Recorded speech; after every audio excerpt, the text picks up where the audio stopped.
Monday. We're back. Yes, let's start it off by giving a shout out to Mr. Sean Porter and say congratulations on his first carpet clutch. Yes. Hey, that's what's up. He hatched out some really nice stuff. Looked like some caramel zebra jags, I think is what he told me. Yeah, man. And dude, being there to have the eggs hatch on maternal incubation. Yeah. Dude. I'm gonna do it one day. I don't know what species I do it with, but one day I gotta try it at least once before I die.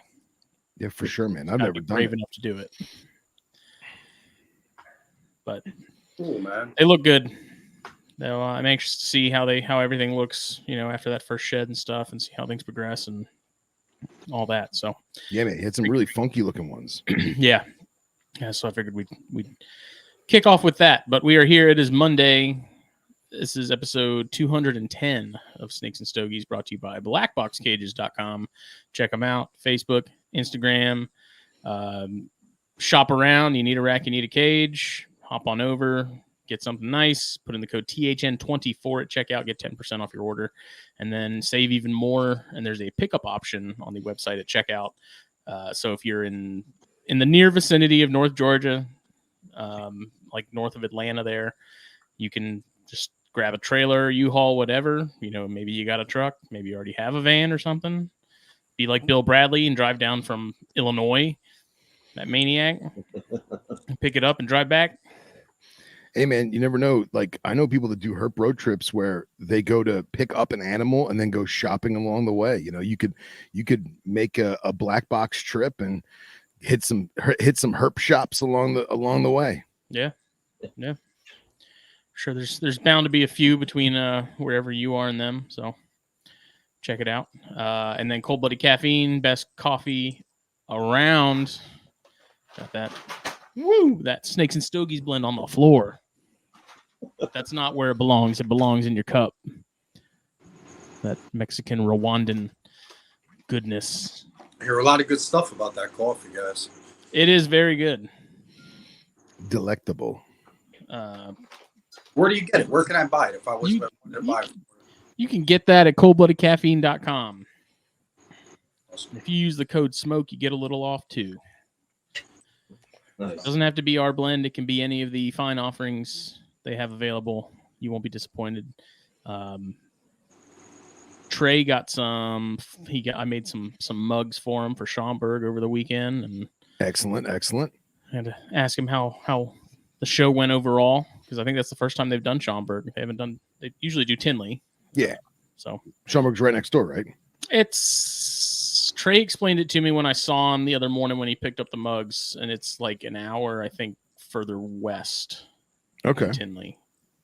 If I'm the drive there is like an hour longer, but he said it's because it's more westward than Tinley, which is kind of, I guess, in the more closer to the center. I don't know. But check it out. A lot of awesome options to choose from. Not just our blend. I mean, we're partial. It's good. A lot of stuff to pick from. So check that out. And then fullvisaapparel.com. You need hats. You need shirts. Don't be naked. Don't make it weird. fullvisaapparel.com. Use the code THN at checkout as well. Get 15% off your order. That is the exclusive promo code for THN listeners and viewers like you. And then I have to give a quick shout out. New venture of mine, Low Country Cigar Club, is officially up and running. It's a subscription service. A couple different options as far as some cigars you get month to month, as well as some extra goodies that highlight sort of local businesses to us here in Beaufort, South Carolina. But it is open to anyone, even if you're not in the area. If you just want some good cigars and some cool stuff, it's officially live as of like 2 or 3 days ago. So excellent. Hit it up. Other than that, well, are you smoking anything this evening? I am, man. I am. It's been a hell of a week, and I busted out the Old Faithful Liga Privada number 9. Look at that. Where's that bad boy from? Smitty, where Ligas are produced in the Carolinas? Nicaragua. It's a Connecticut broadleaf Maduro, but But where's Drew Estate's like plant? Oh, so they have like farms in Kentucky and Florida. As far as where they're based out of, I want to say it's somewhere up north, like New York, maybe. I don't know, but that's a Connecticut broadleaf Maduro. It's got it's a nice blend. I actually live in Connecticut, man. I obviously I spend a lot of time outdoors, man, and I drive by some of the tobacco farms sometimes. Mm-hmm. They're a sight to see, man. They're super cool. Yeah, I'm going to get to one of the factory tours eventually. I don't know, really any of the companies. I'd be cool to check it out. But What are you smoking? what is Ty's? Did you guys know Subaru is? Yes, the Pleiades constellation. Oh, Yeah, I did not know that. Yep. The big star in the logo is actually two stars very close together that make one big bright one. Did not know that. Yeah, did not know that. I'm smoking an Aganorsa Leaf, Rare Leaf Reserve, which I've not had. Me and Trey had one of our many business meetings at a shop in Bluffton yesterday while we were running around. And I was like, I hadn't had this yet. It looked good. I grabbed one, and it is very good. Nice. Very impressed with it. So keep it rolling. But with this week, we're going to talk some geckos. I don't really have any updates. I don't know that Phil really does. I'm sure he's been busy with insurance stuff. Yeah. No updates from me. So we'll just kind of jump into it. But this week we're joined by Anthony Uzar and Jason Morrow of the Gecko Exchange podcast. What's up, guys? What's going on? What is happening? Not much. Just another day, right? Everyone's had a better week than Phil. That's facts. Those are big time facts right there. So it's a new podcast you guys have started up recently. I know Jason, we've talked a fair bit over time because you got the Stropherus and stuff like that, and yeah, that's something that I have a very big soft spot for. Maybe eventually I'll get my hands on some. Keep telling you, I got you, man. Right, yeah, dude. Right now I'm in like the worst possible position to pick up anything new project wise. It's just I need to downsize. It's things are getting crazy, especially now with the cigar club thing and whatnot. It's something's got to give. So I have to do something about that here soon. But how did you guys get into herps? I mean, why geckos in particular, and what was the sort of the catalyst for starting a podcast on it? I'll let you guys decide who wants to go first on that. Go ahead, Jay. For me, so I've never been a country dude, right? So for me, it was like urban herping, I guess you would call it, because I live in the city. So all I really would find were like those Mediterranean geckos as a little kid. It was looking at finding Mediterranean geckos. Then after that, it's going to the library, looking up stuff, figuring out what I like, what I didn't like. And then just geckos in general is probably just easier for me to deal with than snakes. I guess I don't have any snakes, so for me is I couldn't really read their body language, I guess. But for geckos, it's a little bit easier for me to do that. Now, there's a lot more interaction with them. I feed them 3-4 times a week, and it's just my little sense of enjoyment right there. But the podcast, really, we just want to get information out to people. Because you have your podcasts that only do specific things, but we want to target every gecko species that we can talk about. Because eventually you find something like, what is that? The next there's no information on it. So now it's up to us to try to find people that do deal with them and try to put that information out there to the public. Once it's on the internet, it's there forever, right? Yeah. Go ahead, Ant. All right, so just to touch on what Jay said, real quick, I guess herp history. I was born into this stuff, man. I'm just a wild white boy, man. I've been catching everything with legs and fins and flippers since I could crawl. You know, I as a baby, my father came in Burmese pythons back in the 80s, and I just grew up into it. There really hasn't been a point in 40 years of my life where I haven't had animals, man. You know, the reason I have geckos now, I got to be 100% honest, man. And I know a lot of people are gonna laugh at me, but I got married. You know, I got married. My wife, she just is just a girly girl, man, a diva, and I guess at some point, you know, as man, you got to chalk it up and compromise, you know. And I always loved monitors, man. Love huge monitors. Are always my thing, man. I just and alligators, man. I used to have a 7-foot alligator to drive around in the back seat of my Jeep Wrangler, man. Swear to God, man. Like he was my dude. Walked him on a leash, and I could go on for hours about that stuff. But when I got married, my wife just wasn't having it. You know, she was just like legitimately nervous. I tried everything I could to, you know, make her comfortable with certain things, and it just wasn't happening. So I don't want to say gave up on animals, because I obviously I didn't, but said it was about 6-7 months where I didn't, you know, have anything. And then I just, you know, I don't know, I was out and I discovered chahuas, you know, pretty much New Caledonia species, chahuas, Saracenorums, Leachianus. You know, I wanted to go for the biggest small lizard I could find. So I want to, you know, collect Leachianus. And then they started paying a lot more attention to them, and researching, like everybody does, into their environments. And I started finding more things that attracted me to them, I guess, to the island of New Caledonia, the whole archipelago itself. And, you know, just so many other little elements that attracted me to these group of geckos, if you will. But I fell in love with the chahuas, man. I think that they're a super intelligent, inquisitive species. As far as New Caledonian geckos go, I mean, we all know that they're a little overdone, right? But at the time, the chahuas weren't. There was a lot of things that were still unexplored. You know, there was a lot of things that have yet to be discovered. There was a lot of questions that I had that I just couldn't find answers for.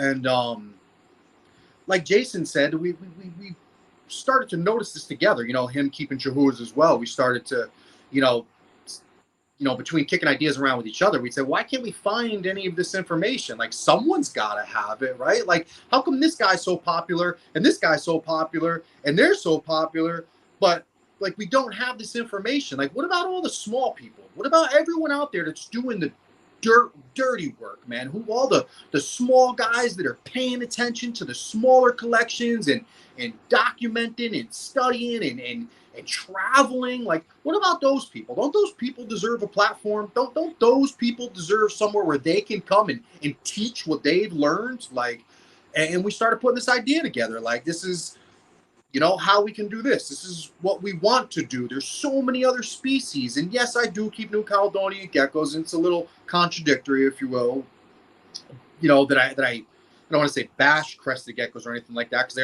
are. I keep them myself as, you know, test subjects, study subjects. You know, I want to learn about the environment and how certain things work with a less fragile species, I guess. So, so we started just coming up with this whole idea, and then I don't know, Jay pulled up some list one day of like Pterodactylus species. So there was like 300 species of geckos, right? Just this one genus, and we couldn't find information on not but like 12 of them. So we're like, listen, like, we got to figure this out here, man. Like, we got to start linking up people with cool animals, right? Like, we have to give people a way to get information on these geckos that they think are just impossible to keep, impossible to find, impossible to have. Let's start bridging these gaps here. And then that's where we wound up. So we find and look for and encourage breeders and smaller breeders of less popular geckos to come on and just teach, man. Teach. We're all here to learn, and we don't gatekeep. We you know, we want to grow the hobby with knowledge. You know, we think that the more people know, the better the hobby really will be for everyone, right? The more information we have, the better choices we can make. You know, no one's saying we don't like to tell anybody what's right and what's wrong. We try to stay out of the drama. We don't knock anybody. We just give people an opportunity to share their experiences with what they're working with, man. And we encourage species that are less popular, I guess, you know? Yeah, man, it's great. It's been fun. I've learned a lot, man. I've, kept reptiles for 40 years. I probably have not learned as much in 40 years as I have in the last 7 months. Wow. It's just That's awesome great, man. experience. That's great. The people we meet, the connections, it's all around. Even yourself, Phil. Like I'm in awe when I look at your videos sometimes, dude. I'm like, man. I'm like, I thought I was crazy. I'm out here looking for copperheads and regular shit. Like, I just grabbing them with my, I didn't want to get into it, but I just, I've learned so much. It's a learning experience. I love to learn personally. And I know that we're not unique in that. Most of us have these interests in a particular group of things. We like to learn, man, and information is just spread knowledge, man. What we want to do. Yeah, giving keys to all those gates. Yes. Right. And we want to encourage people too. Again, like I said, with the smaller guy. Like what people don't understand, and I'm not bashing anyone, but there's just people out there that have these followings with, 10,000 geckos.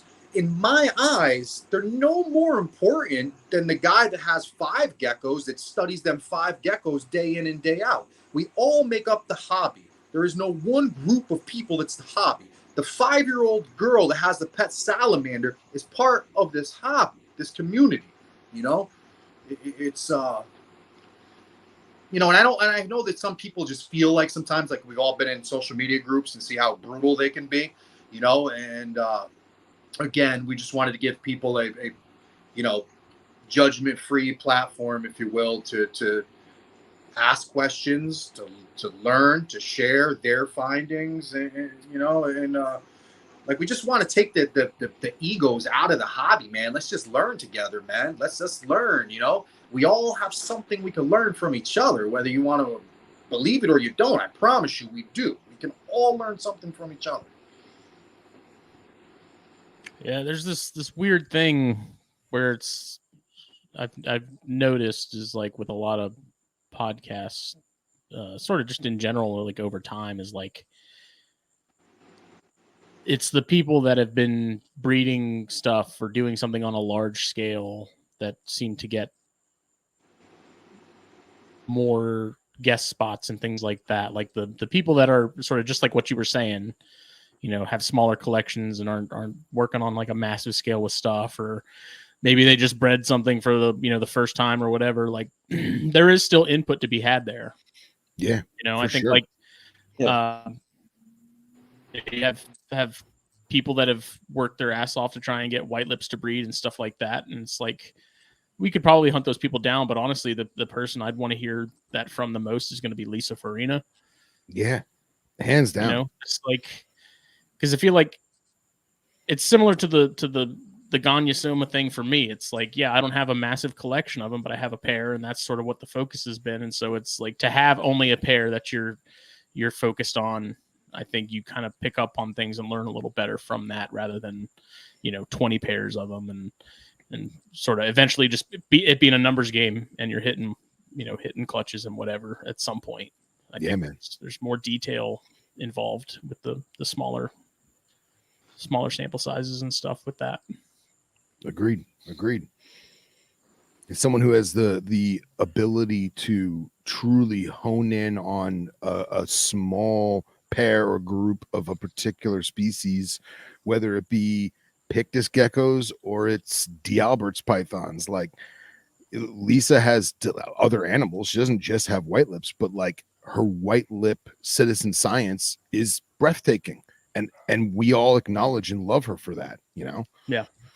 So yeah, and that's like why me and Jake were doing the Bolo thing for a while with THP. Was like, yeah, it was just people that we were doing cool stuff, you know, like we like what they were doing. Like, were they breeding anything or breeding the rarest and latest and greatest or whatever? No, but like they still had interest in things and stuff that we were interested in, and species we were interested in and stuff like that. So it was just more or less like getting those people out there more, so that it's like, hey, there's more than just the handful that are working with a particular species. Like, there's more people out there that are doing it. They just might not be doing it on a larger scale. Absolutely. So I definitely appreciate that. And then just the fact of like showing that there's more species out there than just the handful that are the most popular in the hobby, you know, like emphasizing carpets more so than balls and stuff, and being like, there's a ton of cool species out there, and a lot of people may not know about them. And so, like, to do what you guys are doing, especially with cresteds and leopards being as popular as they are currently, you know, it's like, how many people have seen Strophurus and like not realize just how cool those things are, and like other species that I'm sure I'm not hip to. So I love the fact that you guys are really aiming to do that, because that's a big thing. And I've noticed, you may not think that it makes a difference, but I think me talking about the bear rat snakes as much as I have over the years, like, that has gotten that species a little more traction, I think. You know, that's I wouldn't even have known about it until I heard about you talk about it. Like I said, it's one of those things. You just tell people how much you like something and how cool they are, and like, hey, you need to stop, like, pause for a minute, at least look at these. Yeah. And that's all it really takes. Like, and people get into them. And I love how all of us have, the four of us on the screen have really unique and weird stuff, but we also have really common pet shop stuff too. Like, we have corn snakes, we have crested geckos, we have leopard geckos. Like, just because we have the crazy eclectic stuff, we also have the I don't want to be rude and say bread and butter, but the classic industry standard. Yeah, and it's the classics, man. You know, yeah. There's a reason why they're classics. You know, and it doesn't matter how much we make fun of crested geckos. We all love them. Like, dude, frog butts are the most adorable gecko on the planet. You know what I mean? Like, I will always show someone a frog butt crested opposed to any other crazy thing, because it's the perfect pet gecko, man. We tell Jimmy and Jason, we call them, you know, they're gateway geckos, man. You know, oh, for sure. Open your eyes up, and they're great species to teach kids. That's one of my other passions. Is I love seeing children interact with a reptile for their first time. And I probably get no greater joy than watching children with reptiles for the first time. Even, you know, it's like so fast. They'll be so scared to, in a matter of minutes, being in love with these things. Mm-hmm. Some of these, you know, more common species are just really, really great for that. You know, they pique it, you know, they spark interest, you know, and that's what it's all about. If you know, most of us that would find joy in these reptiles, I mean, once our interest is sparked, we're going to go different routes anyway, you know, like, we're going to start picking out preferences and learning and reading and looking. And, you know, that again goes hand in hand with what we were saying. Like, if we don't expose people to these other cool species, they may just assume that all that's out there is what they see. Yeah. You know, so that's what we're trying to get, some of these cooler species in front of people's faces. And people don't even realize that a lot of them are much easier to keep than some of these basic, you know, these gateway animals. You know, they really are. Like some of the desert species, you know, they're just some really, really cool animals out there, man, that just don't get enough attention, man. And like we're like dead set on fixing that. You know, we're hell yeah. We don't do this for any recognition. We don't do it for any reason other than the animals, kind of, pretty much. You know, we want the animal and the people, breeders, you know, the people working with them, doing the work, to be seen, man. There's so much more happening out there than what's popular, you know? Yeah. Good stuff, man. Good stuff. So I don't know if we touched business and I'm just missing it, but how did you guys get linked up? Instagram. Just Instagram. Yeah, dude. Same as me and Smitty. Yeah. Asking questions. You know, we would sometimes wind up with similar questions on like someone else's like a super popular guy's page. And I mean, again, I'm not at all trying to judge the bigger guy. You know, I don't what I'm doing. It's just, and I know they're busy. They have their reasons. They're doing great things too, but sometimes they don't always have time to answer people. So a lot of times, if you look at some of the popular guys in the threads on a post, a lot of people start having their own conversations, like, how's that? How's he doing this? And sometimes and sometimes they wouldn't. Me and Jason would just spin off in our own conversations on someone else's post. And it just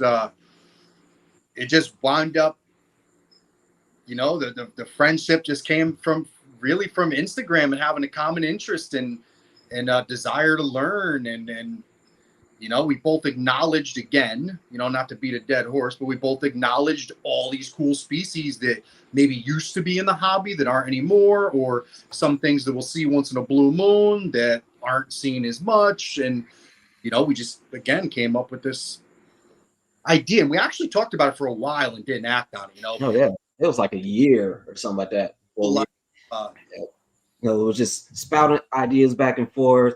And, hey, what do you think about this name? What do you think about that name? What kind of stuff do you want to try to do?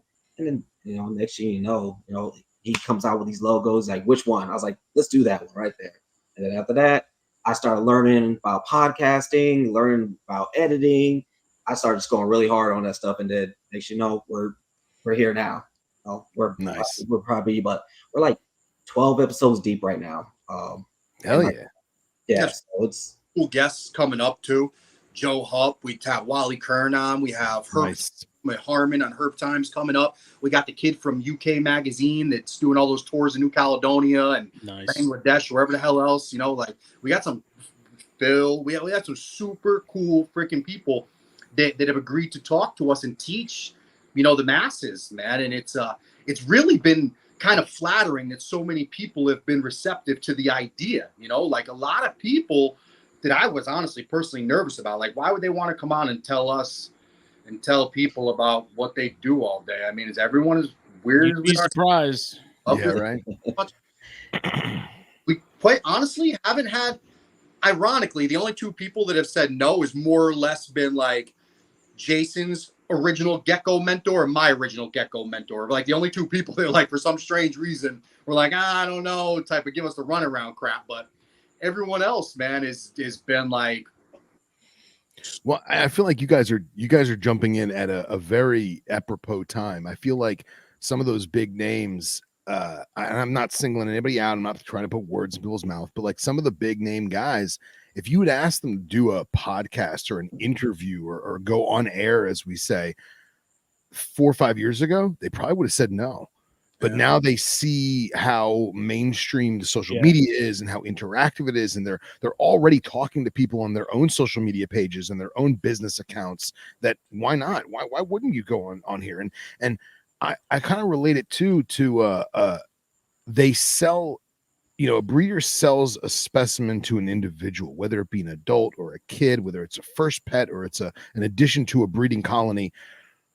You want that person that you sold it to succeed, because you want them to, maybe you can buy stuff from them, or they'll buy more from you, or you guys can swap ideas. So the idea of fueling the fire and fueling the fire and fueling the fire, like, that's awesome. And you guys are at a perfect time for that, because now people see that that's a thing. Does that make sense? Absolutely. Oh, yeah, definitely. Yeah. It was one of our goals. We wanted to give these breeders too a chance to put a face to a brand. Like we wanted people to see. You always see these names in people's posts, but very rarely do people mesh their business accounts and their personal accounts.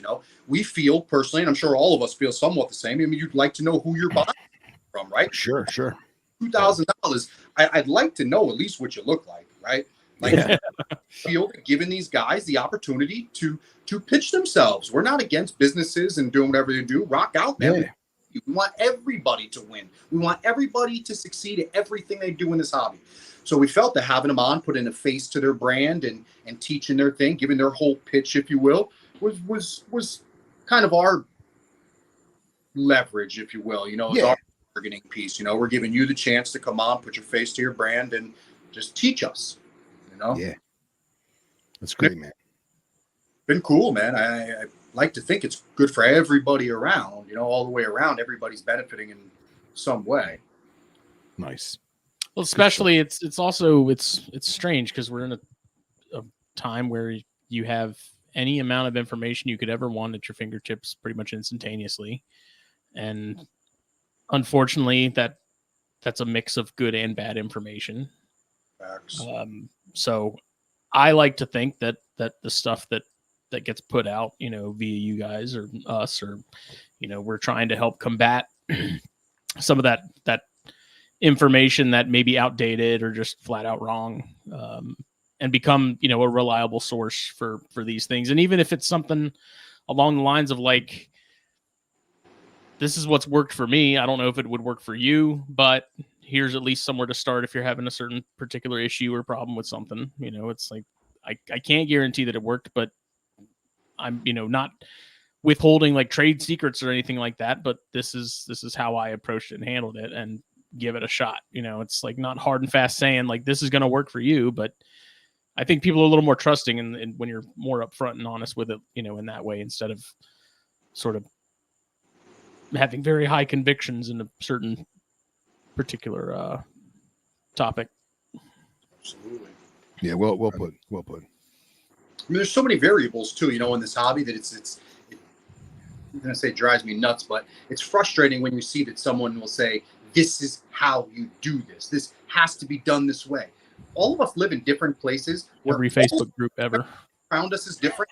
Everything we all do individually has to be a little different, right? So nothing that's a guaranteed for me is going to be a guaranteed for you, Phil, Jay, Smitty. It's close, but as long as we give the information that we have and someone else is receptive enough and somewhat intelligent enough, they can make the adjustments to their individual, set variables, if you will. I think it also comes down to, especially like I'm from the Northeast, you're in the Northeast. Like we always used to joke, especially the NPR guys, because the most of them are in the Northeast. You call it, we jokingly call it the Northern Definitive. And it's like, oh, you got to do this. Well, they don't mean you absolutely have to do it. It's a figure of speech. It's like, yeah, that's good. That'll work. Or you should try that. But we say, oh, you got to do it. Oh man, you're a fool if you don't. Like that's the Northern Definitive. Like they're not actually telling you you're an idiot if you don't do X, Y, and Z. It's just their way of saying, yeah, that's good. Try that. And I feel like the more we dive into that, like this is how I do it and it works for me, try it. This is how my friends do it, try it. But if it fails, A, don't get mad at us because you're in a different part of the country, and B, use it to augment or alter the way that you're doing your thing and see if it helps or whatever. Yeah. No, and they just need to, instead of saying this is how you're supposed to care for it, you just gotta say it is what are the parameters of this reptile supposed to be, instead of saying like, no, I said I'm over in the West Coast, right? So I have chihuahuas, but they need more humidity than what Arizona provides. So I got to do different things to make sure that humidity stays good. Whereas, Phil, Smitty, and y'all got high humidity, so you guys don't have to spray or keep in the bin, or I do PVC for mine because it keeps humidity real well and it stays warm in there pretty good. So. No, it's about make sure you've got those parameters down instead of saying how are you supposed to take care of this thing, because like you said, every area is different. Yeah, I mean it's like baking a cake. You talk to people like at higher altitudes and stuff. The way you got to bake a cake is different than if you're at lower altitudes. Like it's just not the same. And I think a big part of it too is being able to. Going back to the ego thing and stuff that you were talking about, Anthony, like being able to say, I don't know. Yeah. Yeah. For some reason, I don't know if it's a public platform thing and sort of becoming an informational authority of sorts, whether you want to believe that you are or not, being able to say like, I can't definitively say no for sure, if something is the case or not. Being able to say I don't know is a big thing, I think. Absolutely. And then being able to point them in the direction of somebody that would, being like, I don't know, but if someone's asking about Strophaurus, Phil isn't keeping them.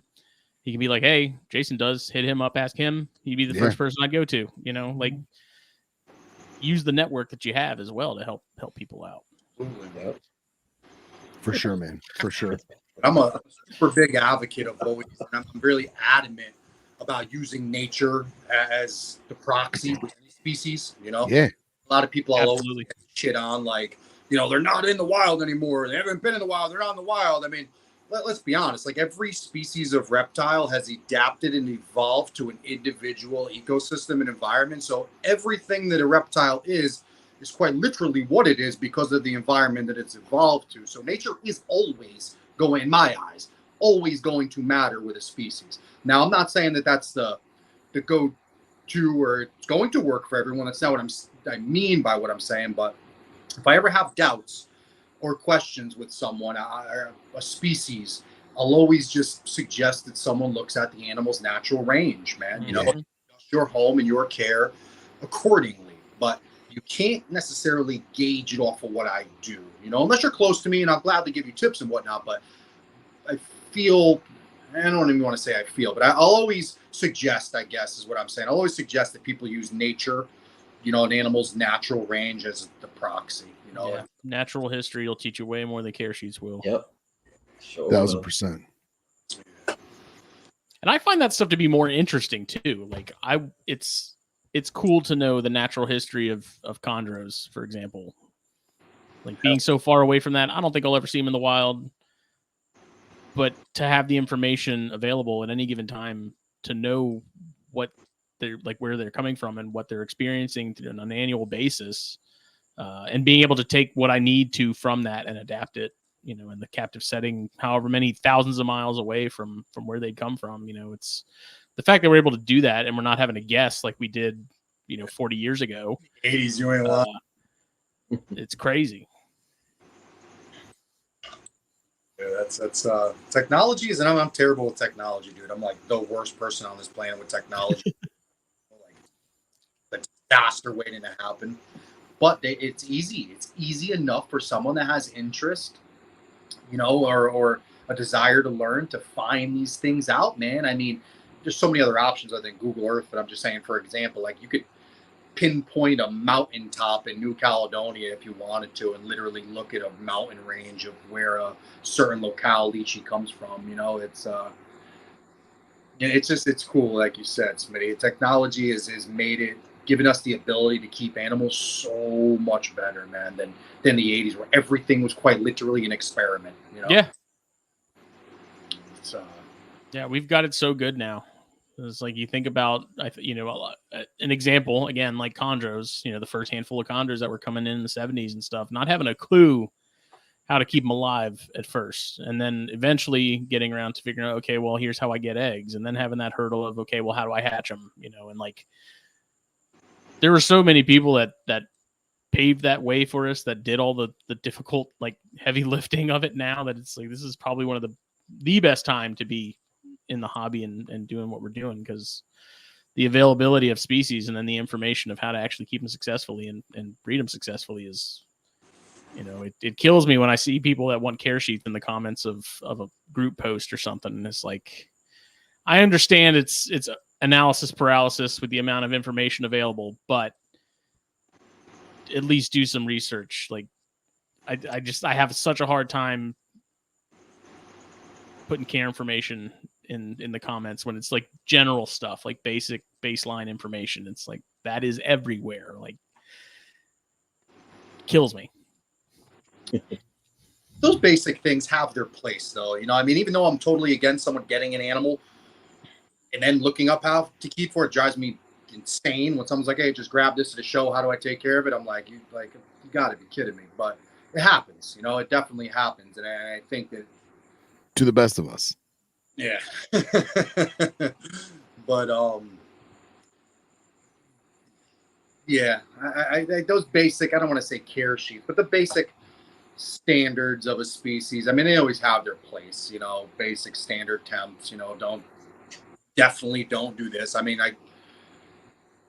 there is, you know, I hate to say there is some definitive, you know, do nots, right? Like certain things you can't. Yeah, absolutely. Don't put a 100-watt basking lamp on a 10-gallon tank, no matter what the species is, you know. But I also recently my cousins wanted to get a baby corn snake for their kids, and wound up getting them corn snake and realizing that it's difficult sometimes to revert. I don't want to say revert back to basics, but like I realized that they knew nothing. And like there's nothing wrong with that. Like you can't expect them to be all knowing immediately or to have the knowledge that we have accumulated over X amount of years. And having to sit back and go, okay, they need to know this, and then teach it to them and basically give them a verbal care sheet and then go deeper on it. And at first they were like, wow, this is a lot. And I'm like, it's really not once you get it. You know what I mean? And like having to go back to basics, I thought that was, I was almost difficult. You know what I mean? Like I'm not trying to sound cocky, but like it had to like remember like, okay, you should do X, Y, and Z. And if this happens, try this. If this happens, try that. Sometimes this may happen. Don't freak out because you'll do it again next week. Like things like that. And I feel like that in itself makes us better keepers.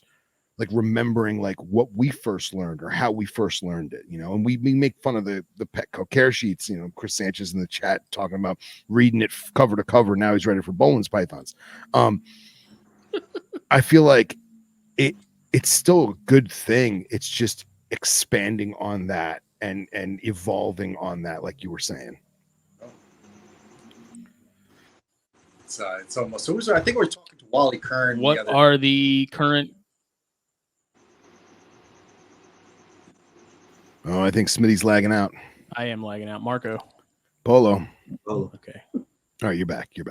I'm back. Now, I was saying we were talking to somebody, and he was somebody had got something super simple like a crested gecko or something, and he started going off on this whole crazy thing on all these things to do to him to like keep him in a naturalistic setup. And then he was saying, "Oh, I checked myself and was like, whoa, hold on, like we're talking about down the line. What you really need to know is these basics." You know, he had to almost do the same thing. You know, take himself back to his first one and tell the lady who was buying it for the gecko for her kid the basics. You know, it was he knew so much that it sounded crazy when he was telling the people. And, yeah, exactly. He's describing plants found in the islands when realistically the rubber plant from Petco works just as well for the time being. yeah. Yeah. But these people learn that. That's one of those things I was saying before. I get a joy out of like you'll sell someone something or give somebody something and they know nothing about it and the few basics you tell them, and then they come back to in like a month and they're asking you questions about like endemic plants and foods and things like that. And you're like, yeah, you know, you were doing the work. It's cool. Yeah, I mean, even when I sell some stuff, I always give them it's called. You ever see those custom creature care cards? Yeah. So I hand those out for every sale that I do. So you'll get one with a Chihuahua, you get one with a Stropharis. Nice. I don't think they got Cerdadactylus yet, but I'll work on that one myself.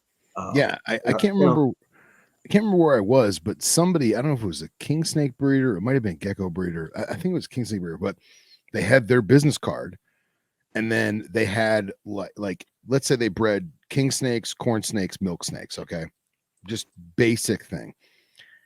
The back of the card, there was a king snake card, there was a milk snake card, there was a corn snake card, there was a QR code that they set up, and you used your phone and you took the card with you and you QR coded it to their website, and there was the basic care sheet for North American East Coast king snakes or whatever it was, you know. And I feel like whether it's Jason using those or making your own QR or having a website or having a Google Drive that you could just share with people, I think that's great. You know, and it's just like, here's the start. And then if you want to go a little more, and then once you did some Googling, here's the INAT pings or whatever, you know. Yep. I think it's good. Just that interest, like Smitty was saying with the technology today, man, it takes nothing more than interest. If you have the interest, the information is out there for you to find. You'll find it, you know. So sometimes, again, like I said, as basic as we may have to keep it for the better of the animal, just give someone a little bit to get the animal to live, and the people will hopefully go on their own little way and start taking all of their, their individual variables into account and learning from there, man. It's technology, again, going back to what somebody said, technology has seriously improved this hobby, man. Seriously.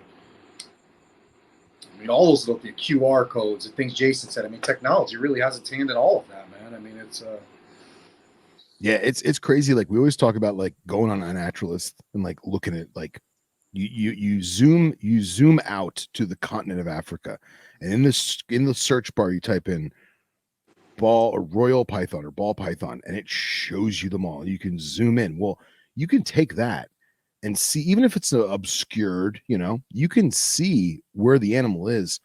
Then go to Google Earth or go to Gaia or go to Garmin or whatever, and now you can get topographical maps and waterway maps and see the elevation. And then at the same time, you could say, okay, this elevation, the closest satellite weather station, is I don't even know, name a city in West Africa, and now you have the temps and humidities of that in parallel to that latitude and longitude and elevation, and like it's wild, man. If you're willing to go down that tech rabbit hole, rock and roll, man.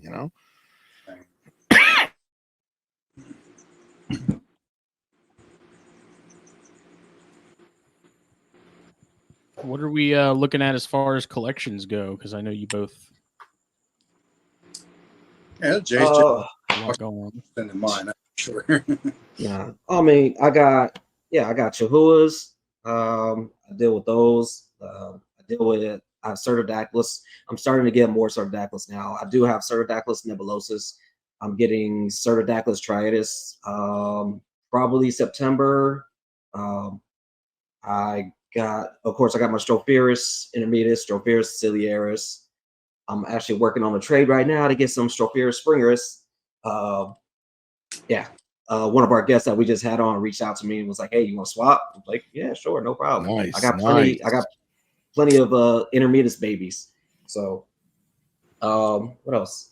I'm working on getting. Like I said, I talked to you about it, Phil, and I'm getting like a 1.3 of Homophilus fasciata, the Tanzanian velvet geckos. Excellent.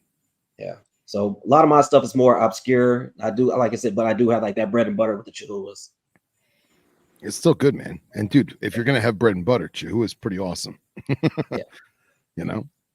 I don't think Chihuahuas are still. I mean, do you consider those bread and butter now? Because I don't. I know a couple years ago they were definitely hard to come by because I was really itching to get some and I never did. The prices have started going down enough to where they're more available. I mean, like you said, you don't have to buy that $10,000 Chihuahua. I've seen Chihuahuas as low as $350. And I was looking at clips from the show yesterday, and rainy day, the cheapest Chihuahua on rainy day's table was like $6,200. Yeah. 17 something was the most expensive, 17,200. And then the cheapest one that I saw on the thing was 6,000 some. I blew my mind. Yeah, but I don't make the expensive stuff, at least not yet. I'm not interested in chasing what everyone's doing. That's exactly my point. Yeah. And I don't let them guys do it. I want to explore all the things that people aren't, all the questions I have that I don't have answers for and nobody else has answers for. That's what I want to know. I want to know where the colors are coming from. I want to know where the structure is coming from. I want to, I have 100 plus gram Chihuahuas, man.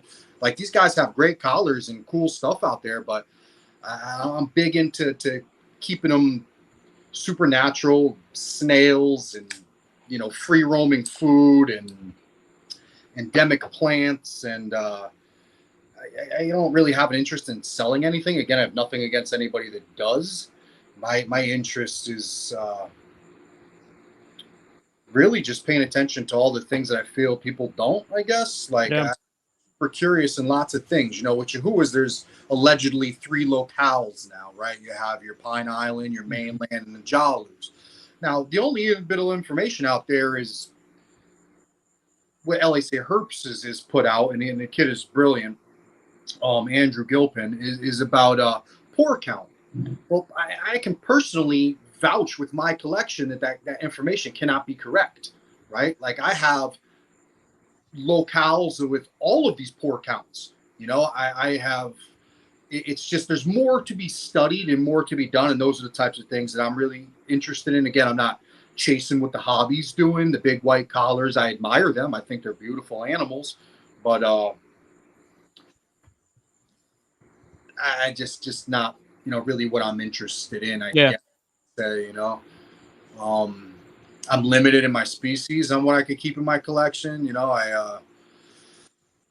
The things I breed with like the crested geckos. I mean, they're very specific genes, not really traits. But I work a lot with the lily white gene and empty back gene, and I like to see how they interact with each other. A huge part of this venture, I went out. I was watching Netflix one time, and there was this show, Unnatural Selection, and it was about CRISPR, right? Genetic altering, gene editing. Mhm. And a lot of the scientists on there were using frogs for their research. They were using frogs, being that they were, fast turnaround, pretty much. They Yeah. reproduce pretty fast, young, blah blah blah blah. So I also keep a lot of frogs. I have some African bullfrogs. I've got cornutas, is Pac-Man frogs, I guess, but the cornutas. I just big into genetics. I want to know why things do what they do. I could care less what they look like. Tell me why it's doing what it's doing. And it's really where my lychees, I guess I could say, those are a pleasure thing. Like I love locale specific things, and it's really just because, like I said, one, they get huge, and two, like when you read about or listen to these guys that were out in New Caledonia in the 70s, early 80s, early 90s, and they were, going to these specific locations and noticing how different the specimens were, and the pair bonding, and the whole social structure of Leachianus, and it's a super cool. Them vocalizing. Gecko vocalization is something I also find super interesting. And again, I got a wife, man. It's not really cool with me having other things, man. I'd have some crazy stuff. I'd have God only knows, I'd have a 6-foot Nile walking around the house, but so I compromise, man, and I keep what I got, and I work what I have, and I pay attention, and I observe, and I always tell Jason, it's kind of funny, but I'm in their business like a bunch of teenagers, like a parent to a bunch of teenagers. I mean, I'm in these guys' enclosures. I got probably keep about 200 geckos, and I in every enclosure 2 times a day, every day minimum.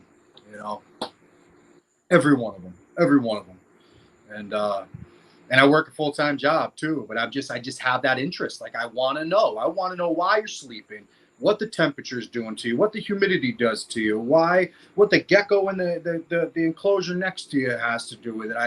I just do all types of weird little like experiments, for nothing more than my own knowledge, I guess.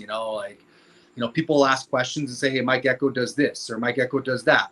I'll go and try to, replicate the situation and see if mine will do it and why they do it, and try to come up with an answer. And it's not to brag, because half the time I don't tell anybody, but I'll have a better understanding myself. So That's for sure, man. For sure. How'd you go about getting your hands on the endemic plants, though? Like that's something, because I know like Roy Blodgett, he's big on that for his sulfurious and stuff like that. Like combination of things. iNaturalist, eBay.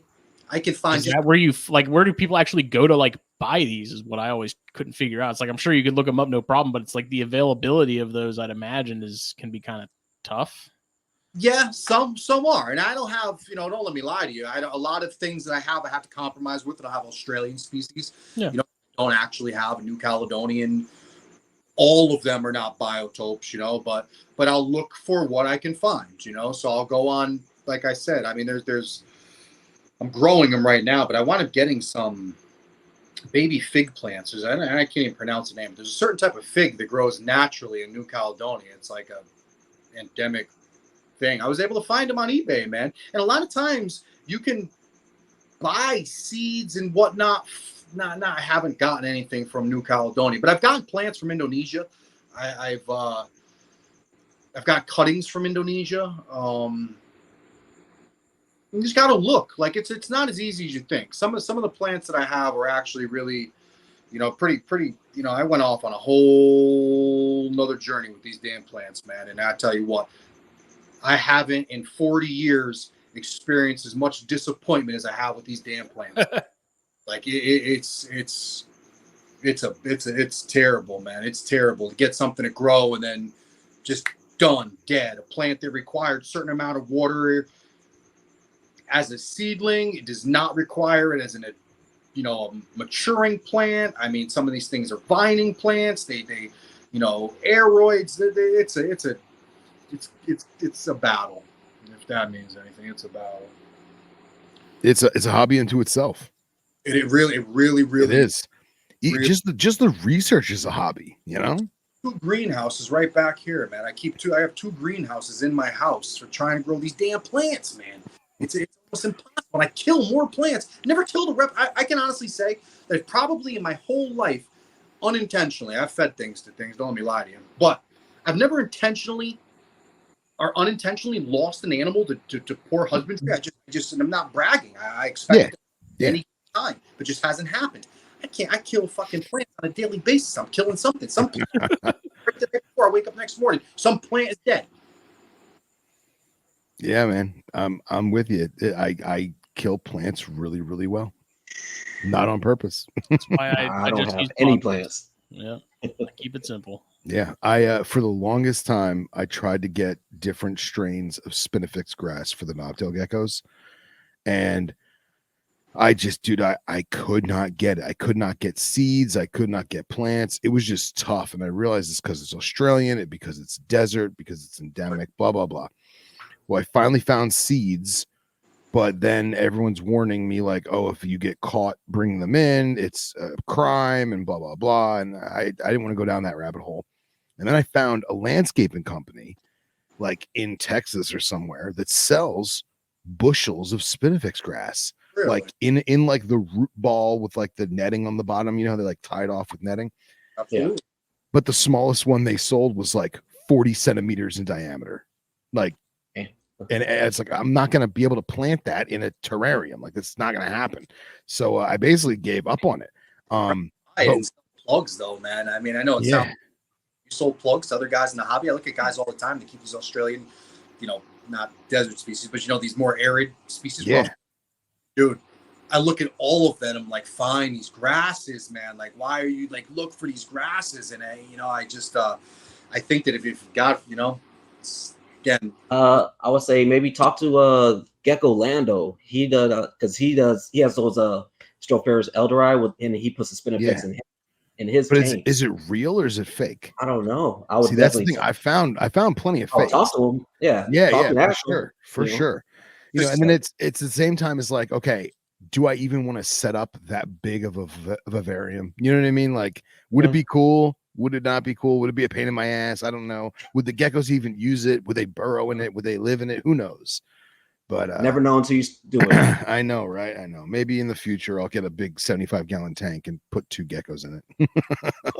Just grass. This is my terrarium of grass. What do you think? Species, though, I feel like I'm so guilty looking at Chihuahuas, right? Like design, their pattern, if you will, is literally represents a wet forest, right? Like wet heart with the lichen and everything on them. Like, I just feel like certain animals have evolved to certain regions so much, and I almost feel guilty not giving them these forms of enrichment, if you will, for them to actually be what they are. Well, have you tried to do backdrop or side panels that are like tree bark with lichen and like paint it and stuff? No, I bought on eBay again. I bought just cork tiles, 12 by 22 cork tiles. Yeah. And I put them on the back, and then Gorilla Glue cork on to that and whatnot. But I do go into the woods around me locally, and I'll find, bark with lichen growing on it, and I absolutely use that. Yeah, it's awesome. I mean, I don't know for sure, but I'd imagine lichen moss here is very close to lichen moss there. I don't know that much, but I mean, I feel like they feel that they're blending in, right? And they're comfortable. They're Yeah, it's good. There's probably 2,000 species of lichen, and they all look identical. Yeah, right. Well, it makes me think of our friend Cody in North Florida, and he's got a Crotalus pricei and the twin spot rattlesnakes, and he made a vivarium with rock shelves and stuff to mimic the Sky Islands in Arizona. And he got the pine needles in there and pine cones and made it all mountainous, right? But his whole thing was sponge painting the lichen onto the rock to match the correct lichen of the region. And dude, it took him a while to like get the colors right, but it was spot on. And like showing him pictures that I took in the habitat, we never found one, but in the habitat, showing him the lichen, I'm like, dude, you did it. You got it correct. And I feel like you could probably do the same thing with the chewies.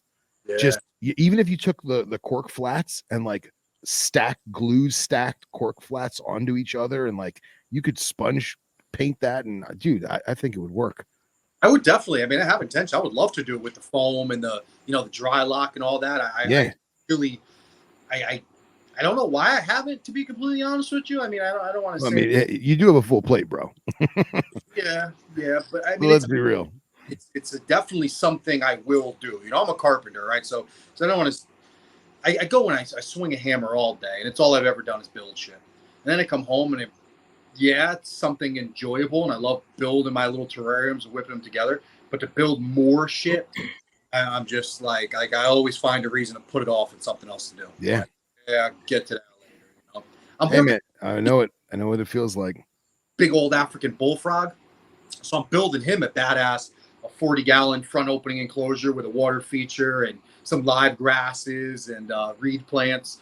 But it's a work in progress, man. But I didn't do a background in that either, and I probably should. I just figured it would just take up too much room for him. You do a photo background, the flooded Okavango, right? Make some cool ones, man. Holy shit, they make some cool 3D things. What's that company? The company that did Brian Barczyk's museum out there that they make the fake. I don't. Universal Rock. What is it? Universal Rock. I saw they make a 3D sheet. It's like a thin sheet. They make rolls. That'd be pretty cool too. Just give a little depth to the background. I don't know if you would climb on it per se, but it gives you some depth. That'd be cool. Yeah, that'd be very cool. What are your thoughts on cappuccino cresteds? I don't keep them. I don't breed them. I don't knock the people that do. To be completely honest. Let me rewind. I'll be that guy. What's a cappuccino crested? Overrated. Obviously, it's a crested gecko, but go on. Gene mutation. I don't know. It's I don't even really know how to explain it. It's a mutation like a lily white, but it's what do they call it? Like a single dominant. So like one parent has to have it in order for you to get 50% of whatever. But there's a lot of BS in the hobby with stacking it and making a super form. Super cappuccino. There's just a lot of controversy around, right? But see, I genuinely personally feel it. I'm not people, judging people. Like I actually find the whole situation to be quite frustrating because like I feel like this whole one person or two people in the community, in the crested gecko community, came together and were like, yeah, super caps, no good. They're not being sold on Morph Market. Done deal. Anyone that breeds them, blacklisted. Nothing great ever came with just giving up, right? Like there's gonna be some issues, right? Like you have to work with them if you have any intentions of bettering it or at least learning or coming up with any, What's the ailment? What was that? What's the ailment? Like, why are people against it? Just saying they don't develop right. They have like muscle dystrophy where they reach a certain age, 2 years old, and they start to, lose muscle mass, and they're saying that they don't develop properly. But I mean, lily whites kind of have their little niches too. Like the lily white gene is known to have poor scale structure, poor head structure. Like you got to work with them for 10 years in order to fix that. I mean, there's nothing really that I have ever, and I don't work with them again, so my knowledge and information on them is limited. But I trust me, I study them, read everything about them. I want to know more all the time. Oh, of course. But it's there's nothing neurological, right? Like that's my big thing. If they're not being born stupid, right? Like they can't decipher, solve problems, hunt. If they can do all of those things, then you can figure it out, right? Like there has to be something that you can figure out, because in its single gene form, they thrive. I mean, I think they're overrated, overpriced. They're just a color. Yeah, I don't get the hype at all. I don't understand the appeal. Stacked with other genes, they make cool shit. Like a little and a cat, they make these fraps. They're at the end of the day, they do nothing more than change the color. It's like ball pythons, man. They these genes, they don't change anything structurally. They're not doing anything other than changing the color of the gecko. Giving them a different paint job. Yeah. In the super form, they're and I know. See, the whole thing is too, is it like I know people that have them that are fine, man. Like I got a couple friends that have super caps that just don't post them because they'll literally get blacklisted. That are 2-3 years old, man, and they're fine. See, for a while in the hobby, the only way that people were saying, all these guys that ultimately blacklisted the super caps were the ones out there preaching. The only way you can prove your gecko is a cap is by proving them out. Breed 2 caps to each other, and you'll get a super cap. If you're not producing supers, you don't got caps. Then all of a sudden, those same people are like, yeah, stop breeding them. They're no good. And it's all happened in a matter of like freaking year and a half, 18 months. It went from nothing to boom to, I mean, they were selling these things during the COVID pandemic. Smitty, you probably seen a couple men for fucking $9-10 grand for a gecko that was being sold in Petco for $60. Yeah. Wow. Dead serious, man. And it's like I compare it to a lily, but it's so not a lily white. Like it's. And I've seen pretty ones, man. Don't get me wrong. I don't want to sound like I'm bashing them. I bash anyone that plays baby dictator in this in this hobby. It's nobody has the right to tell anyone else what they can and cannot do. Right? What's right? What's wrong? You can suggest certain things, but you don't got the right to rally the troops and blacklist someone for working with a gene and they're just trying to learn. There's nothing neurological. They're not born stupid, walking in circles. It's something. They haven't even worked with them long enough to know. It's muscle structure goes down the drain. They're born with poor crest structure, but I genuinely believe that's because whatever is happening has something to do with the scale mutation. It's had something to do with the scalation of the animal. They almost look soft scaled. They have like a super smooth look to them. So there's just so much more, and I wish that people did keep working with them, so at least we know really definitively why we shouldn't be working with them. Right. Sure. And again, a couple guys came together, rallied the troops, and had them banned from Morph Market, had them banned from groups, had them banned from everywhere. And again, it's just ironic because the same group of dudes were the ones that started the cappuccino group, started the whole. They said the monopoly. Like, let the guys finish it out, and now you got these people like hiding under a rock, scared to show what they're working with and their progression and anything they're doing when they're really, again, like I said, just learning. I like Smitty said, I wouldn't pay the money to get into them. I don't keep them. I don't breed them. I watch other people that do, though. I mean, I'll pay attention. Yeah. I'll learn from what someone else is doing. I mean, all day. I remember when they came out and it was like such a, everyone was like, such a big deal. It was the next thing. And I remember looking at it and being like, it's really not that appealing. I don't get it. Yeah. Lily whites, I understand. Like a really nice lily white, I'd be like, okay, yeah, I can get on board with that. But like the whole cap thing, man, I was like, why? I think that a lot of the hype was just, I don't want to say a lot of it. I really, I mean, actually, I know I'm wrong, but to me, the allure was another gene. I like multiple gene animals. It is with the crested geckos, you know, Mhm. they're like a little science project to me. But gene stacking, how many gene animal can you make? And what will all these genes do to each other? And how will they interact with each other? And then, you know, all that type of crap. And I mean, that's why it was exciting for a little bit for me, but obviously not as exciting enough for me to buy into Mhm. the project. Yeah, I mean, yeah, it's just like with ball pythons, right? No stack, stack, stack all those genes up. Now the crested gecko community has genes. Now they can try to go ahead and stack all that stuff up. I said, I'm not a crested gecko guy. Like I literally have two, and they're like some of the most basic stuff that I don't even know what they are. I've been trying to let them go for like a hot minute because I just got them in the trade, you know. But yeah, I'm nowhere in that crested gecko community. I tend to just stay out of that one. It's a Like brutal community, man. Like, and it's as messed up as it sounds. The one major thing I dislike about keeping these, and I don't keep them for anybody. That's the thing, is I keep them for me, my experiments, my learning.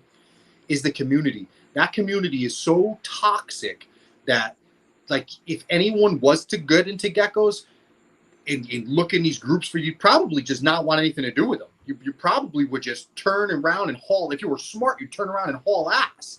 It's a shame. It's exactly very, shame. very sad. Very sad. You know.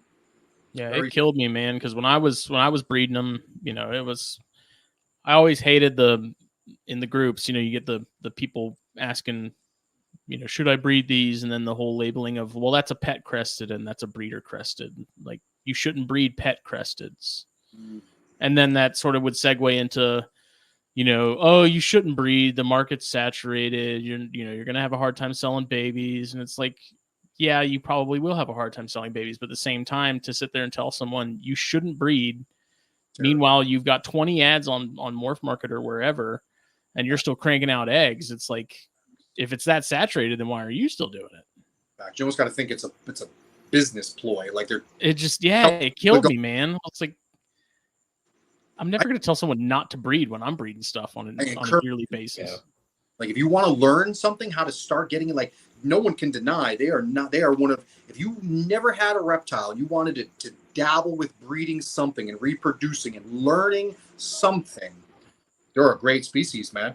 Who cares what the structure is? That'll come with your learning process. You will eventually learn once you produce enough to selectively pick what to do to develop these certain characteristics of these geckos, man. Like that's part of the learning thing. Not everybody that breeds these things wants to sell them. Like I don't sell shit. I don't. I have absolutely, hands down, without a doubt, given away more than I don't sell things. You know, I do it for me. I do it to learn. I hate to sound so monotonous and repetitive, but you know, to coincide with what you're saying, I mean, we shouldn't try to discourage anyone. We should be encouraging, right? Like anyone in this hobby should want this hobby to grow. Look at the cat and dog world. Look how big the cat and dog world is. Then people are friendly. This guy's got a designer or whatever. This guy's got that guy, whatever. But we got dogs. Whoa, we're dog people. We're dog people. Like, why can't reptile people just be cool too, man? Like, give them credit. Give them some love for wanting to learn and experiment and explore, man. Those crested geckos, again, those gateway geckos may take someone from breeding a undesirable pair of crested geckos to buying something badass, man, like some type of, you know, velvet gecko or stone geckos or God only knows what other type of cool thing, man. You know, it need to dead that for someone to just ruin that. And people are sensitive today. You got to be honest, man. Like some of these people, like you were saying in those groups, man, like the comments they'll get, like I almost understand where they're coming from when they just say, okay, you're right. I'm not going to do it. I'm not going to breed them. I'm not going to breed anything. I'm done. They're just pets. Yeah. Damn, you just shrunk the hobby. You just killed it. Yeah. It's in that just the whole pet quality versus breeder quality thing just baffled me because it's like, it's still a living thing. It's like, there's also plenty of people out there that don't want a $200 lily white. You know, there's some people that just want a crested gecko, and like those guys will come up with something that looks a little bit odd, though. It'll have crap everything else. It'll be complete what they call a pet gecko, but it'll have one little characteristic or something that they like. They'll have every explanation in the world on why they're going to keep it and breed to something else. Oh no, I'm going to breed to something with good structure, and I'm going to make this. And I know it doesn't have this, and I know it doesn't have that. I know he's probably not good for this, but I'm going to do this. Yeah.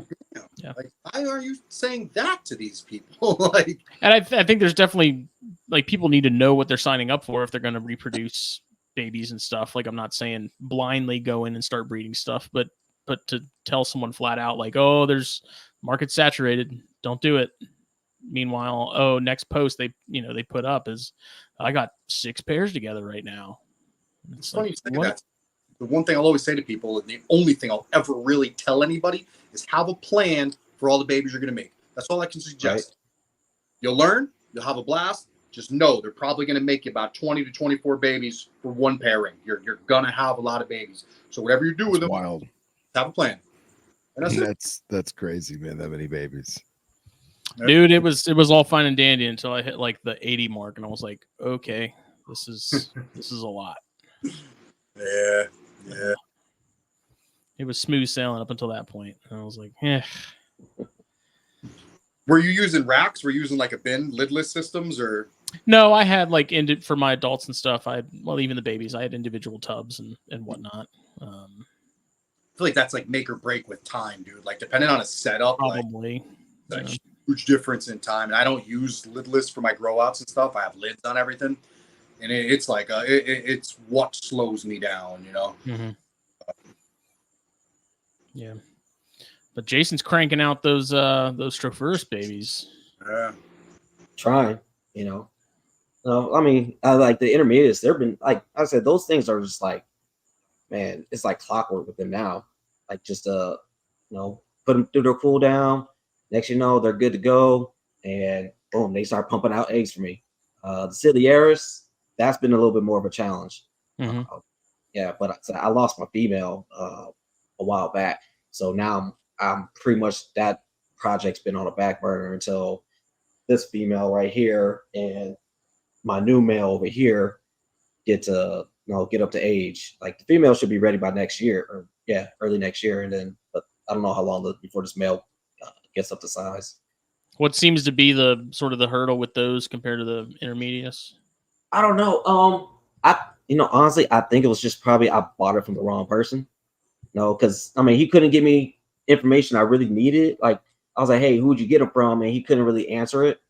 And then when I got the female, and they started, like, as soon as I got them here, they were already mating, and they had eggs, or she had eggs, but she was only firing off one egg. So I think she had something going on with her ovaries. Yeah, and so, but then every time she would lay, she would always be real lethargic. So I just thought that was part of her behavior. Right. And then last time she did it, she was like, she passed away a day before she was supposed to, drop her eggs, or her one egg. And she just ended up passing. I was like, damn, okay. So, you just gotta learn from those mistakes. Yeah. Sucks, man. Yeah. Experience though, Yeah, make sure you get some, if you get it from someone, because I bought it off Morph Market, but he just couldn't give me the answer of like, who'd you get these from? Because he got it from 2 different breeders. He's like, oh, one's like this no name person. I'm like, well, can you at least give it a name? Then I can let you know if it's really a no name person. But yeah, so now I'm just starting back over with those. Play devil's advocate a little bit though. Why is that so important? Like, why does it? Why would where a particular animal came from? Well, because if you get because some people just treat animals differently. It's sad to say, not everybody treats them the way they're supposed to be treated, and that they just hand them off to the next person, to the next person, to the next person. Probably already had something wrong with it. You're saying? Yeah, like I said, she was only firing one egg every time she supposed to drop her clutch. So I thought there was probably something going on with her ovaries, and then she might have got egg bound on that last one too. But no, he couldn't give me the information for the female. even if there's nothing quote unquote wrong with her, like okay, let's say he buys a Stropharis from Bob on the internet, and Bob says, "Oh, I got it from Anthony." And he goes, "Oh, all right, cool. I'll reach out to Anthony and say, hey, man, I got this Stropharis from Bob, who said he got it from you. You know, is this true? And hey, she's only dropping one egg. Have you seen that before?" And he goes, "Yeah, she was from my blah blah blah line, and for whatever reason, they're only drop one egg." You know, so who knows? Yeah. It could be any number of reasons, but a lot of times it's a dead end. You know, there was a guy in Australia that I was chatting with just about knobtail stuff, and he was like, "Yeah, man," he's like, "You got to be careful. The same way that you pull your males so they don't breed themselves to death with I think it was a stellatus, Nephros stellatus. He had a girl that would do 3 egg and 4 egg clutches like 5 times a season. And she was just like a skeleton at the end. And he was like, I did it 2 years. He's like, I'm never breeding her ever again because she's just gonna keep giving it. And he's like, she's gonna die. You know? So, and like it's I'm pretty sure, I don't know if it's stellatus or delini. One of them has the most fecundity of any of the knobtails. I can't remember which one, and it's common for them to do 3 to 5 eggs in a clutch, but they're only doing that once or twice a year, like once in the preseason, once in the postseason, maybe, or just one clutch for the season, but it'll be 5 eggs. He was having her do like 3 eggs 5 times a season. Like that's crazy, you know? So who knows? What's the incubation time on those intermediates? Those are about 50. I usually set my calendar for about 50 days, and they generally hatch about 55 days. I usually have my incubator about 82 degrees. Okay. Yeah. Very cool. So I don't know if they're temp sex or not. I haven't seen too much information on them being able to temp sex them. But generally, most of the information is, put them at 82 degrees. I know Ciliaris take longer. They're about 70 days or something like that. And then, but my intermediates are about 55 days. Now, when you have the eggs in the incubator, are they in a normal deli with substrate like you would any other gecko egg? Or, excuse me, do you ever give them a perch to get off of the dirt? So for my intermediates, I use those, those little egg crates that goes in the deli cups. It's like a cradle for the egg. Yeah. I use that. So I got like Hatch Right or Pangea Hatch, and then put that on top, so they don't have to touch none of the incubation medium. Okay. Because I seen a guy, I think it was Ciliaris, and he would put one egg. He had those tall delis, almost like the fruit fly culture delis.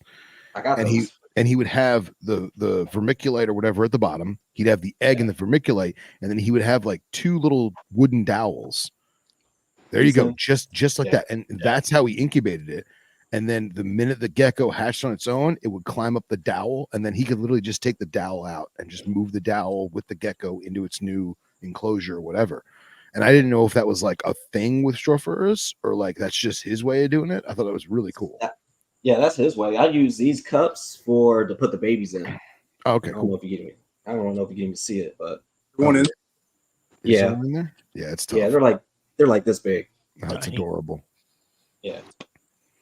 It's really cool to see that genus sort of starting to take off a little more, and it seems like I've seen more people keeping those within the last probably 2 or 3 years than it seemed prior to that. Yeah, it just sucks that you can't get like new fresh blood. That's the only thing. Yeah. Oh yeah. Trying to get something from Canada is like pulling teeth. Because I was looking at like Northern Lights, see if I could try to get some from over there, but eventually, like they can either not give it or they can not bring it over, and then they can try to sell it there and recoup your money, or you're gonna have to wait like 6, 7, 8 months to get it. Wow. When did Australia shut down exporting? Anybody know? When did they stop exporting? It was in like the 70s, I thought, wasn't it? So I'm pretty sure, and someone's going to correct me, please, but I'm almost positive the last legitimate shipment was in the year 1980. I don't know if it was the beginning of the year, or the end of the year. I'm pretty sure it was 80. But the real problem is that prior or post that legit shipment, there was only so many animals that were legally left out of the country to go to zoos and such. And the government made a list. And it was like, these animals, XYZ, are the only ones that were ever legitimately exported out of the continent. So every other species that's not on this list is technically illegal. Even if it was like a trade deal or like a zoo thing, if it's not on this list, technically it was never legitimately exported. So a few years ago, maybe 10 years or so or less, they resent that list to U.S. Fish and Wildlife, and it is not a law from what I gather. It is up to the import agent's discretion as to whether or not the animal can be brought in. Technically, no knobtails were ever legitimately exported from Australia. Therefore, nothing in the Nephrus genus is legally allowed to enter the country per Australia. Has nothing to do with CITES, has nothing to do with U.S. Fish and Wildlife. But if they show up and the investigator that opens the box in New York or Miami or LA says, whoa, whoa, whoa, Nephrus are on this list from 30 years ago. You can't have that. Now it gets seized. Now it gets donated to a warehouse where it's going to die, or it goes to a zoo or something, and you just lost your box of knobtails. So that's the problem we're having right now. It's up to the discretion of the agent at hand. I was watching something about shinglebacks in this like yesterday or something. They were talking about that a huge percent of the shinglebacks that are actually in this country are flat out illegal. Like should have never been here, were never illegally. Yeah, probably. And like Scott's in the group chat, and he's saying that knobtails were exported prior to 1967. But again, that's not what this document is alluding to. They're saying that it was supposed to be, if it was done post 80s, then you got a problem. Basically, if it's not a bearded dragon, or I think carpet python, because there was a big Morelia spilota ... something with that, it can't come in supposedly. And I think inland taipans, I think those three were like the only ones you could. But again, I don't know the details. Want these. We're not going to put these on the list because no one in their right mind is going to keep those. And like, well, no, I think it was legitimate because of like venom production and stuff, and like venom, labs and shit like that. They're like, oh, inland taipan, yeah. Because I'm convinced that's why Georgia didn't put any regulation on keeping native venomous, because they were like, no one's going to keep timber rattlesnakes. Why bother? Yeah. Like, oh, enter Jason Keller. Yep. Comes rolling up with his PBR in his hands. And I wonder how diverse is the Australian gene pool out there for the snakes and stuff. I mean, is it pretty diverse? Do they get a good amount over here, or are guys having issues bottlenecking genes and stuff? It depends on the species. Yeah, I think it depends on the species. With the carpets and stuff. Yeah. I think like things like Brettles and your rough scales, like those have been bottlenecked for so long naturally that any issues that you get genetically, those are that happened a long time ago to where it's not really an issue anymore. Yeah, but I would be curious because it may be like the Jamaican boas, where for somehow the captive population is more genetically diverse than the wild population. But I don't think anyone's done any sort of testing or anything like that on Brettles or rough scales in that regard. Yeah, and there's the theory that the Brettles that we have in captivity are actually a dark line, if you will, and that the hypo that we have is actually the real snake. Really? It's almost backwards. So that's like a closet theory. Scott's in the group chat. He says in 1967, Australia banned the export of herps without a permit. Lots are still getting smuggled out of Australia via Hong Kong and Malaysia. So there's your diversity right there, Yeah. But that's how I get my fresh blood. Yeah. It's funny too when people in Australia are posting in the corn snake groups asking how to take care of stuff. Yeah, exactly. Right. You find any, Jason, with the Stropharis in the gene pool? I mean, other than what you said, I mean, do you think that maybe is a problem? Like why you have the genetic issue, or maybe it's a genetic issue? I mean, do you think that the Stropharis are I mean, eventually they're gonna get there. I'm honestly, I don't know how long they've been in the hobby over here. I mean, I was listening to Joe Hub, and he was like, "Yeah, it's been a while since we've gotten stuff from Australia, you know. So it might be time to start thinking about not breeding stuff in the near future, just because you're not going to have a lot of a big enough gene pool to keep going." Uh, so, I mean, I would say probably. I mean, for me, I'm gonna go ahead and probably not breed them heavily. They'll probably just every other year or something like that. I'm gonna go ahead and probably have put them together or something like that. But I'm not gonna. It's not gonna be a big time future project for me. Like I said, my big project now is gonna be Cerdodactylus. I'm Nice. gonna hit everybody with Cerdodactylus. Very cool. That's my big time goal. Just like I said, they got 300 species. Why not? And we can get the stuff from Malaysia. We could get the stuff from Thailand. So why not get this stuff and get more fresh blood in and show people a different type of gecko? Agreed. Very cool. What's the most common one of those that people are keeping? Of which one? The Cerdodactylus. Oh, you always see is Cerdodactylus erigenesis, the giant bento gecko, Okay. or the night stalker. You always see those at the reptile stores because they get those like all the time. Like you see them at like Underground, you see them at Triple L because they get all the wild caught stuff in. But every now and then, you'll see some the Pingo forest gecko. I don't know, like I know Underground, or actually no, Cerdodactylus eloc as well, the Malaysian forest gecko. Those are usually like the big three that I've always seen.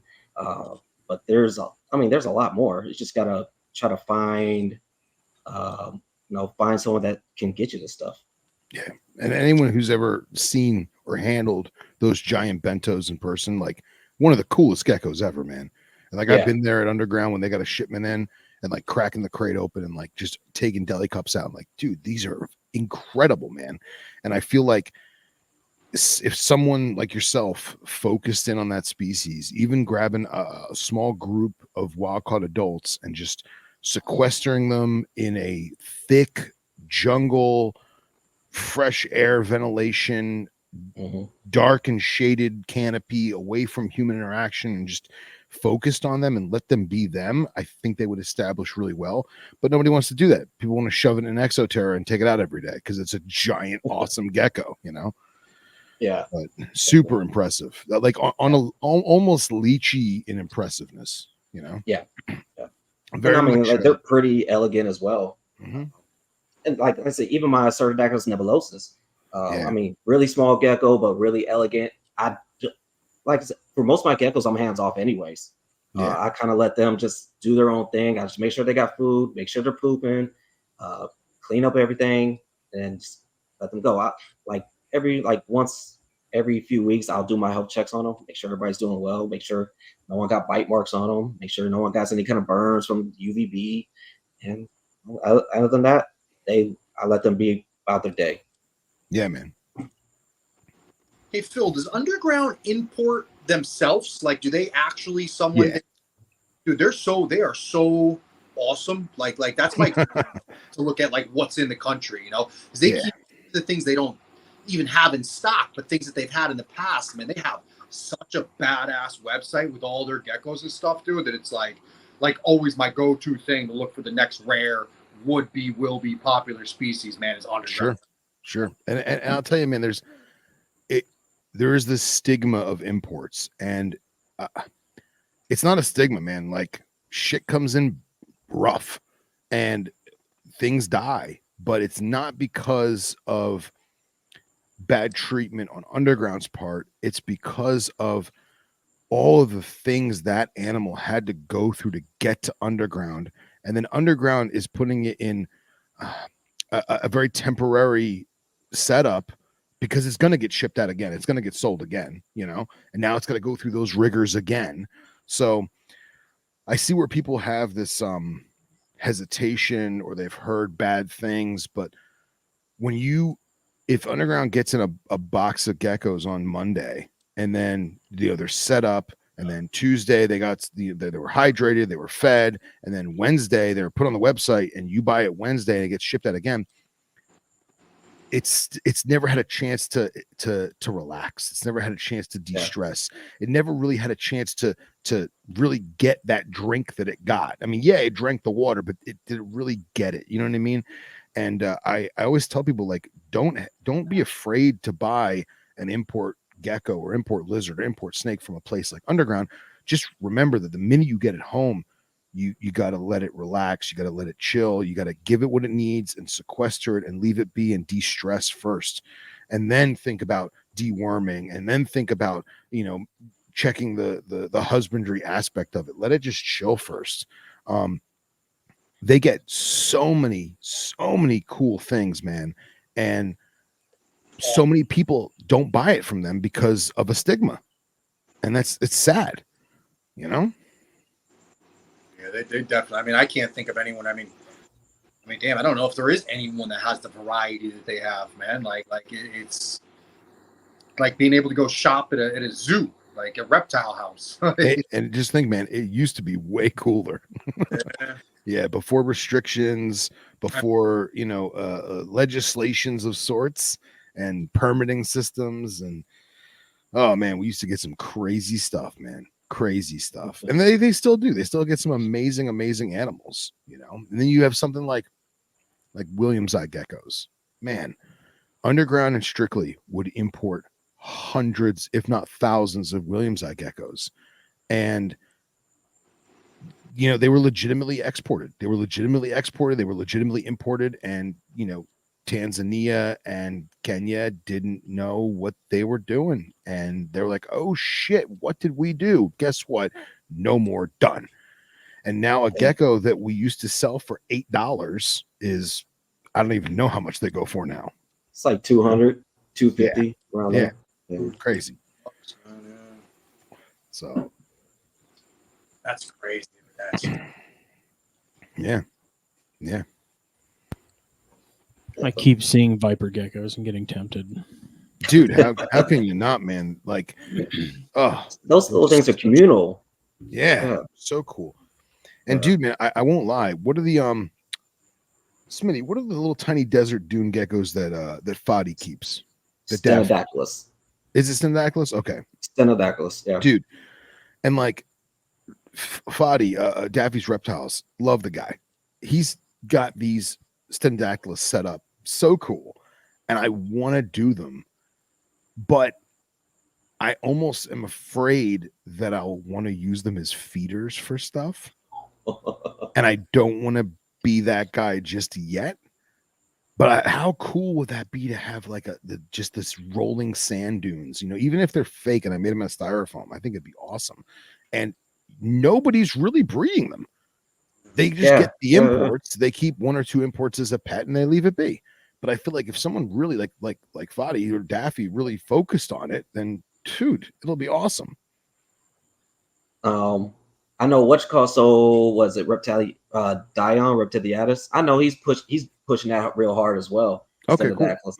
I have a couple buddies out here that are trying to breed them as well. They got Stenodactylus, and like Stenodactylus petrii.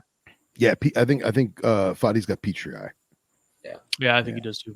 Yeah, still super cool, man. And again, the only way you're going to get them nowadays is an import. Yeah. And I tell people, look, if the gecko is say $50 and you want to buy 1 or you want to buy 2, go for it. But if you want to save them a little bit of money and wait and either get more captive bred or get a good group of them, say 8 or 10 of them, try and get your gender pairings correct or whatever you want to do it, and set them up right, then you're really going to have success because you've increased the odds, right? So I think that I don't want people to have a stigma about imports. I don't want people to have a stigma about the importers, but it is had a rough trip to get to our country. So just keep that in mind. Yeah. Probably wouldn't be what it is if there was an export. Exactly. Yeah. When I was a kid, ball pythons, I mean, just about every ball python you would get in the 80s had ticks on it. Like, yeah. It was everything we have, for argument's sake, at some juncture had to go through it to be where they're at today. You know? Yeah, for sure. But yeah, anybody who wants to get giant bentos, get the giant bentos, set them up in a giant ventilated jungle, leave them alone, and you will succeed. There's my 2 cents. Northern Definitives. I still want to try my hand, like not try, but retry a big communal tank of Turkicus. Yeah, dude. Even though that's pretty much my garage at this point, because I'm literally watching like 4 of them run around behind my signs and stuff. My attic is probably full of them right now, dude. Well, dude, you gotta catch a handful and throw them in an Exoterra. You know? They all got out. That's how I have a bunch living in my garage now. Oh, classic Smitty. Dude, they're reproducing like crazy. Like I've got babies and stuff all over the place all the time. Like I watch the adults run around. I've got some hanging out by the front door now at night around the light with the frogs. Nice. They're freaking everywhere. Like I literally, my attic crawl space is like right there, and it's not like fully sealed. So I can only imagine if you went in there at night, like with a flashlight, dude, there'd probably be like freaking roaches. Dude, they have those like at home Amazon endoscopes that you plug into your iPhone. Just buy one of those for $20 and fish that thing up there and just see what's living. I think they're cool. I think they're a pretty little gecko, man. Like the group that I originally had that I was trying to, because I originally grouped up because I was gonna use them as feeders for either baby chondros or the cyanea, and then for whatever reason the tank I had, it wasn't like an Exoterra or Zoo Med brand. It was like one of the knockoff ones. They somehow got out of that, and then I never got them back, and now they're taking over my house. But they are like I do like them. Like they are a pretty little gecko. It's as common as they are. Like you see them up close, and they're cool. I really like them. Yeah, man. I think they're way cooler than morning geckos. I just think it would be cool to have like a nice decked out exo with a big group of them in there and watching them. And you see little eggs all over the place and babies. Do their thing. Yeah. So I would like to do that with the Heteronotia benoi, those the Aussie desert geckos. Yes. From what I've been told, like I said, I was listening to a podcast with Joe Hub, and he said like, one of his customers had like a 40-gallon and kind of set up all these different rock piles, and you saw kind of like these all Gangs these in New different York. All these little different social behaviors, like this is the alpha for this one, he's the alpha over there, and they're just barking at each other. Don't come over to my side, something like that. I would love that. Would be super interesting to me just to see like how they kind of interact with each other. Yeah, hell yeah, big enough scale like that. Yeah, that reminds me, man. I regret not getting Chondrodactylus when I had the chance. Dude, which one? Like, what's it? Namibian is Anglophile. Oh, the Anglophile? Yeah, dude, those are some of the coolest geckos ever, man. Especially having like a big group, like 1.4 or something. Like, dude, that would be awesome. Watch the social dynamic. Yeah. And now they're $1 bazillion. So. No, they're not that bad. They're not that bad.